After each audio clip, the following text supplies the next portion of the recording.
টানা বৃষ্টি আর পাহাড়ি ঢলে তলিয়ে গেছে বান্দরবানের নাইক্ষ্যংছড়ি উপজেলার ঘুমধুম ও তমরু এলাকার 5টি গ্রাম।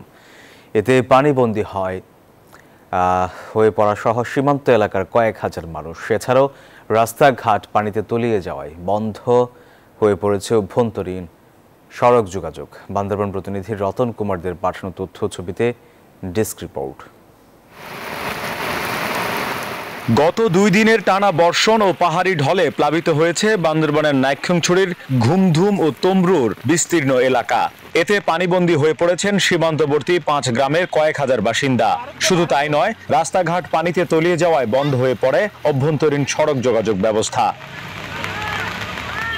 এছাড়াও তমরু এলাকায় টানা বৃষ্টি ও পাহাড়ি ঢলের পানিতে নিখোঁজ হয়েছে 5ম শ্রেণীর এক শিক্ষার্থী।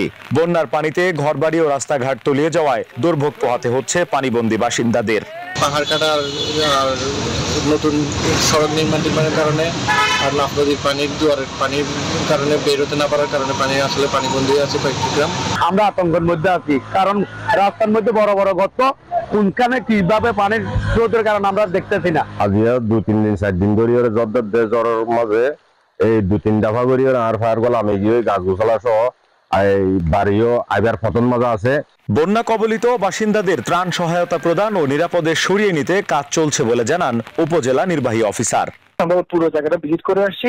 তো গতবার যে এলাকাটা আমরা ত্রাণ দিয়েছিলাম 60 বা 65 যে পরিবারটি আছে, তো আমরা এটার জন্য আমাদের যে ত্রাণ শাখার মাধ্যমে আমরা এটা জানিয়েছি, আমরা প্রয়োজনীয় সহযোগিতা পেলে আমরা ব্যবস্থা নিব। এর আগে গত বছরের 7 আগস্ট টানা বৃষ্টি ও পাহাড়ি ঢলে বান্দরবানের সাঙ্গু ও মাতামুহুরী নদীর পানি বৃদ্ধি পাওয়ায় ভয়াবহ বন্যার সৃষ্টি হয়েছিল। Desk report, news 24।